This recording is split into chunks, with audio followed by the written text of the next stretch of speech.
Hello, എല്ലാവരുടെ ജീവിതത്തിലും സന്തോഷിക്കാനായിട്ട് ഒരു ദിനമെങ്കിലും കാണും, ഇല്ലേ? അങ്ങനെ ഇല്ലാത്തവരായിട്ടും കാണും.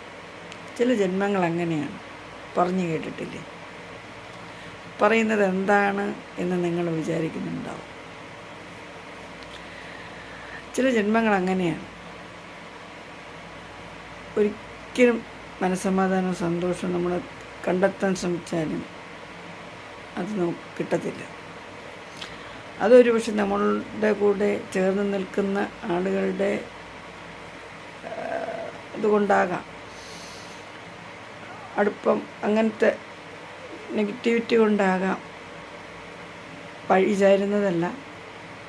അതുവരെ നമ്മളെങ്ങനെയായിരുന്നു, അതിനുശേഷം നമ്മളെങ്ങനെയാണോ എന്നുള്ളത് നോക്കിയിട്ട് പറയുന്നുണ്ട്. ഓരോ വ്യക്തികളുമായിട്ട് ചേരുമ്പോൾ വരുന്ന മാറ്റങ്ങൾ. ചില വ്യക്തികൾ ചിലരുമായിട്ട് എടുക്കുമ്പോൾ നമുക്ക് എല്ലാം നഷ്ടപ്പെടും. അങ്ങനെ ഒരവസ്ഥ. ചിലപ്പോൾ എല്ലാം നേടാൻ കഴിയും, അങ്ങനെ ഒരവസ്ഥ. അപ്പം അതിൽ നിന്നാണ് നമ്മൾ മനസ്സിലാക്കുന്നത്, അല്ലേ? നല്ലൊരു സുദിനമാണെന്ന് എന്താണെന്ന് ഞാൻ പറയുന്നില്ല. പക്ഷേ എന്നിരുന്നാലും എന്നെ സംബന്ധിച്ച് എന്നും ദുഃഖങ്ങളുടെ ഒരു കലവറ തന്നെയാണ്. കുറച്ച് കാലങ്ങളായിട്ട് ഞാൻ ദുഃഖങ്ങളുടെ ഒരു കലവറയായിട്ടാണ് നടക്കുന്നത്. അനുഭവ പാഠങ്ങളിൽ നിന്നും പഠിച്ച ഒരു അനുഭവ സമ്പത്തിൽ നിന്നും ജീവിത പാഠങ്ങളിൽ നിന്നും പഠിച്ച ഒരു കാര്യം എന്താണെന്നറിയാമോ? അച്ഛനമ്മമാരായാലും മക്കളായാലും മരുമക്കളായാലും ഒരകൽച്ചയിലെ നിർത്താവും.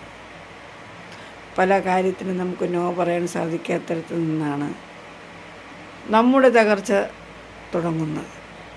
ആ നോ പറയാൻ നമ്മളെക്കൊണ്ട് കഴിയാത്തത് സ്വന്തം ബന്ധങ്ങളും കടപ്പാടുകളും കൊണ്ടാവാം. അവിടെ നിന്നാണ് നമ്മുടെ തകർച്ചയും അവരുടെ ഉയർച്ചയും തുടങ്ങുന്നത്. അവർക്ക് എന്നും സന്തോഷവുമായിരിക്കും, നമുക്കെന്നും ദുഃഖക്കടലുമായിരിക്കും. എന്താ ശരിയല്ലേ ഞാൻ ഈ പറയുന്നത്? ഇങ്ങനെ അനുഭവിക്കുന്നവർ കാണത്തില്ലേ? ഞാൻ 2 തരക്കാരെയും പറഞ്ഞു കേട്ടോ. നേട്ടമുണ്ടാക്കുന്നവരെയും ദുഃഖങ്ങൾ അനുഭവിക്കുന്നവരെയും. അപ്പോൾ ഇന്നത്തെ ശുഭദിനം എല്ലാവർക്കും നല്ലൊരു ദിനമാകട്ടെ. വീഡിയോകളൊക്കെ കണ്ടുവരിക, പ്രോത്സാഹനം തന്ന് മുന്നോട്ട് കൊണ്ടുപോവുക. വീണ്ടും കാണാം. ശുഭദിനം.